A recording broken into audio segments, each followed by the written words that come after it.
So what do you think happened? For 3 long decades, that question just hung in the air, a chilling silence where answers should have been. It's the kind of question that tears families apart, drives investigators crazy, and casts a long, dark shadow over entire towns. Imagine carrying the weight of 30 years. Every single day another layer of dust on a forgotten file. Another moment justice feels like it's slipping further and further away. Then, out of absolutely nowhere, something surfaces, a letter. Or maybe a whole bunch of them. We've all heard about cold cases, right? Those crimes that have just sat there for years, sometimes even generations, their files collecting metaphorical dust in police archives. They're like ghosts from the past, full of lingering questions and the endless pain of victims' families who never got closure. These are the stories that often disappear from the news, but they never, ever fade from the hearts of the people they touched. But what happens when the past finally decides to talk? Today, we're looking into the truly amazing world of 30-year cold cases.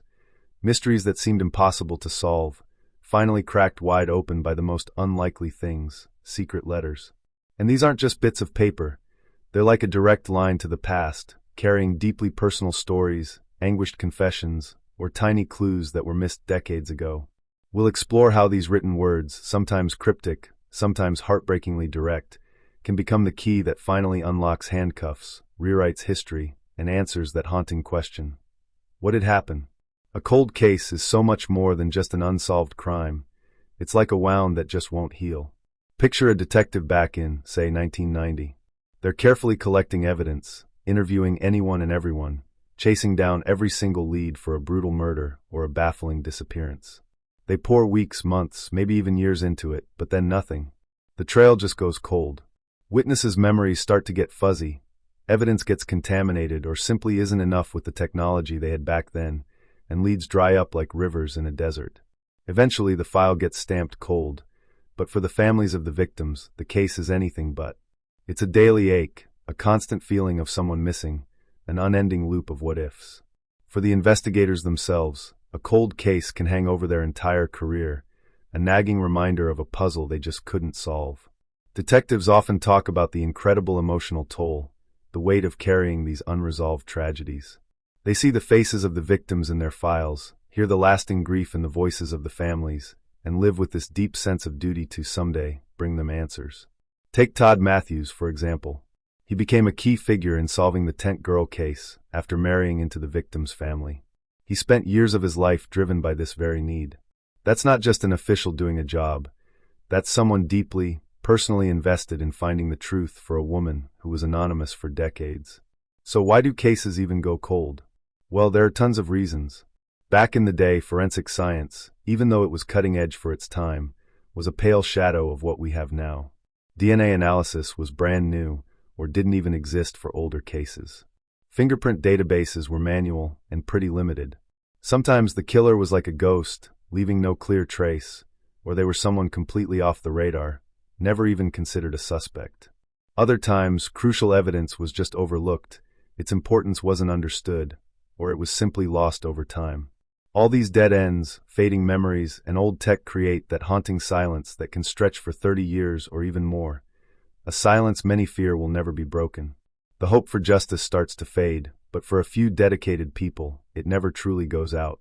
They wait, they watch, they hope for that one tiny crack, that one whisper from the past that could change absolutely everything. Imagine the quiet landscape of a decades-old cold case, where it feels like every single possibility has been chased down. Then suddenly a letter appears. It can be like a flare going off in the pitch-black night. These aren't your official reports or re-examined police files. Nope, these are often deeply personal, sometimes secret, communications that were never, ever meant to land on an investigator's desk. So how do such vital documents just show up after 30 years or more? Well, the ways they surface are as varied as the secrets they hold. Sometimes these letters are found tucked away in the belongings of someone who has passed away, maybe a perpetrator who took their secrets to the grave, only for a relative, sorting through an old attic, to stumble upon a confession.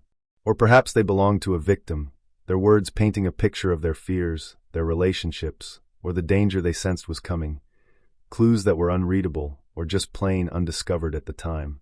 In other situations, letters arrive anonymously, sent by people weighed down by guilt or a secret they've held onto for years. unable to carry it any longer. Think about a concerned citizen, like in the 1988 murder of Anna Kane. 2 years after the crime, a letter showed up at the Reading Eagle newspaper. It was filled with intimate details about the killing, stuff only the perpetrator could have known. This letter, signed by this concerned citizen, immediately told investigators that the author was probably their killer. These documents, whether they're handwritten scrawls, typed confessions, or even coded messages, carry an immediate jolt of potential. They're raw, unfiltered glimpses into moments and minds that have been hidden by time. The first time someone reads a letter like this, it's a mix of wild hope and serious nervousness. Could this be it? Could these forgotten words really hold the key everyone's been searching for? The paper might be old, the ink faded, the handwriting may be a desperate scrawl, but the potential energy packed into its folds is enormous. It's a direct line to the past, a voice suddenly speaking after decades of nothing. For investigators and families, the appearance of a letter like this is like the first tremor of an earthquake, a sign that the frozen ground of a cold case might finally be starting to shift, promising to reveal what's been buried for so long. When these secret letters finally do come to light, they're way more than just words on paper. They're echoes of real human experiences, often filled with those deeply personal stories we talked about. Their contents can be anything from chillingly direct to heartbreakingly sad, each syllable a potential breadcrumb leading investigators out of the wilderness of a 30-year-old mystery. The real power of these letters often comes from how raw and unpolished they are, capturing emotions and details that official reports might never fully get across. Take the infamous case of Ricky McCormick. His body was found in 1999 with 2 encrypted notes in his pockets. These weren't clear confessions, but a baffling series of codes that, even now, the FBI's cryptanalysis and racketeering records unit has struggled to crack. The belief is that these scribbled messages hold crucial details about his final days, maybe even who killed him. The frustration and mystery around McCormick's notes really show the tantalizing promise, and sometimes the utter confusion, that comes with written evidence like this. These are literally secret letters, their value locked behind a cipher, a direct challenge from the past. In other cases, the letters are painfully clear. They might contain outright confessions, perhaps written by someone on their deathbed, trying to clear their conscience. Or they could be threats, like the notes sent in the April Tinsley case. The killer actually taunted the police and even named future victims. His words were scrawled on a barn and later in notes that came with used condoms. These terrifying messages, as horrific as they were, gave direct insight into the perpetrator's mindset and, critically, his DNA. Forensic graphology, that's the analysis of handwriting, can also play a pretty big role when actual physical letters are involved. While it's not a definitive science for identification like DNA is, graphologists can offer insights into the psychological and emotional state of the writer. In the JonBenet Ramsey case, for instance, that long ransom note found in the home became a huge focus for graphological experts. Analysts pored over every loop and slant, looking for clues about the author's personality, education, and emotional state, hoping to find information that other evidence couldn't provide. The way words are formed, the pressure of the pen, the spacing between lines, all these tiny things can offer subtle hints about the person who wrote it, revealing stress, deception, or even an attempt to disguise their normal handwriting. So these letters offer more than just facts. They carry the emotional baggage of the moments they were written, providing a kind of psychological fingerprint that can be just as revealing as a physical one. They are voices, silent for so long, finally being heard, sharing stories that have the power to rewrite the ending of a decades-old tragedy. If you're finding this dive into the power of hidden words as fascinating as I do, take a second to like this video, subscribe for more deep dives into intriguing cases, and let us know in the comments if you've heard of a case that was solved by a similarly unexpected clue. Finding a secret letter is just the start. The real work kicks in when investigators begin to pick apart its contents, and crucially, when these decades-old words meet the power of modern forensic science. It's right there, at that intersection, that the aha moments usually happen. A cryptic phrase, a name, a location mentioned in a faded script suddenly clicks with a piece of forgotten evidence, or opens up a completely new path for the investigation.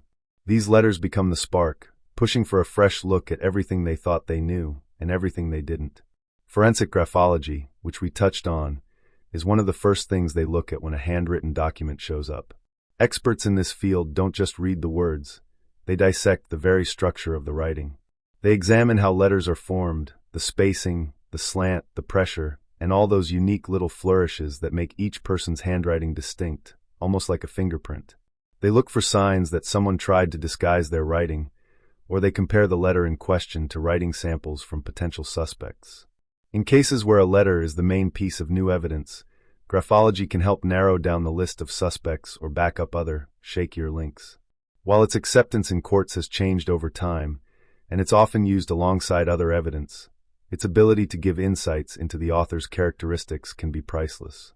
But the real game changer is often how the letter's content works together with 21st century forensic technology. A letter might give them a new name, and suddenly, investigators can search modern databases for people connected to the original timeline of the crime. Or, the letter itself, the physical paper and envelope, can become a goldmine of forensic evidence. This was dramatically shown in the case of the Yorkshire Ripper hoax letters. For years, these letters, supposedly from the killer, completely misled the investigation. But decades later, advances in DNA technology allowed scientists to get a DNA profile from the saliva used to seal one of the envelopes. This didn't come from what the letter said, but from the carrier itself, eventually leading them to the hoaxer. Similarly, in the murder of Anna Kane, that anonymous letter sent to the newspaper in 1990, detailing the crime, became absolutely critical.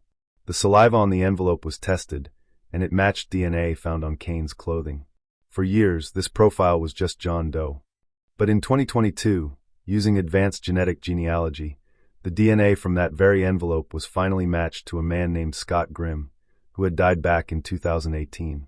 The letter, a deliberate communication from the killer, ultimately carried the seed of his own identification 34 years later. Even if a letter doesn't directly contain DNA, it can point investigators back to other pieces of evidence. Think about the 1978 murder of Carol Bonnet. Latent fingerprints were collected at the scene. Now, imagine a scenario where a newly discovered letter mentions a detail that makes investigators pull out those old prints. The FBI's Integrated Automated Fingerprint Identification System, EAFIS, which didn't even exist in 1978, can now search millions of prints in moments.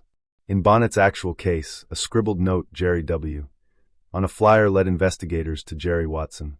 That clue, combined with the EAFIS hits on prints from the scene and car, and then DNA matching, finally secured his conviction 33 years later. The letters basically provide the new context, the missing piece of the story that allows modern science to finally connect the dots. They bridge the gap between then and now, turning cold, silent evidence into a speaking testament to the truth. Once a letter has spilled its secrets and forensic science has done its magic, the next phase begins. The often slow and careful process of checking everything, finding supporting evidence, and finally taking action. A clue from a 30-year-old letter, no matter how promising, has to be rigorously tested. Investigators will re-interview any witnesses still around, cross-reference names and dates with old files, and try to build a solid case around this new information. This stage is absolutely vital. The hope sparked by the letter has to be turned into concrete proof that can hold up in court, or at the very least, bring definite answers to families who have suffered for so long. When these steps lead to identifying a perpetrator, the impact is huge. Arrests might be made, sometimes of people who have lived seemingly normal lives for decades, their dark secrets buried deep. The shock within communities can be massive, and so can the relief for those who never gave up hope. For the families of victims, this is the moment they've longed for, often for most of their lives. It doesn't wipe away the pain or bring back their loved ones, but it can bring a sense of closure, a feeling that justice, no matter how delayed, hasn't been entirely denied. Take the case of Barbara Ann Hackman Taylor, known for decades only as Tent Girl. Her identity was unknown for nearly 30 years after her body was found in 1968. While her case wasn't solved by a literal secret letter, in the way we've been discussing, the relentless dedication of Todd Matthews, who married into her family, was like a living story, a constant gathering of information that acted much like a guiding document. He tirelessly searched missing persons reports and online forums, piecing together tiny bits of information. This human effort, this unwavering commitment to giving her back her name, when finally combined with the power of DNA analysis, led to her identification in 1998. The letters in her story were the countless communications, the collected data, the refusal to let her be forgotten, all of it coming together to give her back her name and her family a measure of peace. When these 30-year-old cases are finally resolved, it sends a powerful message. Time doesn't necessarily erase the truth. The words on a page, whether it's a confession, a cryptic clue, or a desperate plea, can hold on to their power across generations. When the case is finally marked solved, it's a tribute not only to the enduring nature of evidence, but also to the incredible strength of the human spirit. The investigators who refused to give up, the family members who kept the memory alive, and sometimes the long-delayed conscience of someone who finally chose to speak through a letter. The silence is broken, and with it, a chapter of grief can finally, carefully be closed. What did you think happened? That question, which once haunted the silence of these 30-year cold cases, eventually finds its answer, often whispered from the brittle pages of a secret letter. These documents, appearing from the shadows of the past, show the incredible, lasting power of the written word. They're more than just ink on paper. They are time capsules, carrying raw emotion, hidden truths, and the very core of human stories that simply refuse to stay buried. The journey to solving these decades-old mysteries is a powerful example of how the empathy and sheer determination of individuals, whether they're dedicated investigators or relentless family members, can team up with the precision of scientific breakthroughs. Forensic graphology can give us a peek into the mind of the writer, while DNA technology can pull undeniable identities from the tiniest traces left on an envelope flap. It's this combination, this teamwork between the human drive for justice and the unblinking eye of science, that breathes life back into cases long thought to be permanently closed. The stories of these secret letters remind us that no amount of time can truly erase the need for answers, nor completely put out the hope for resolution. They prove that every piece of evidence, every forgotten note, every whispered secret put down on paper, holds the potential to unlock even the most stubborn of mysteries. For those who never stopped asking, for those who held on to hope for 30 years or more, these letters are the ultimate proof. The truth, however deeply buried, was always there, just waiting for the right moment and the right words to finally come out. What other fascinating ways have you seen cold cases solved? Share your thoughts below, and if you're interested in more stories of mysteries unraveled, be sure to check out our playlist on other incredible forensic breakthroughs.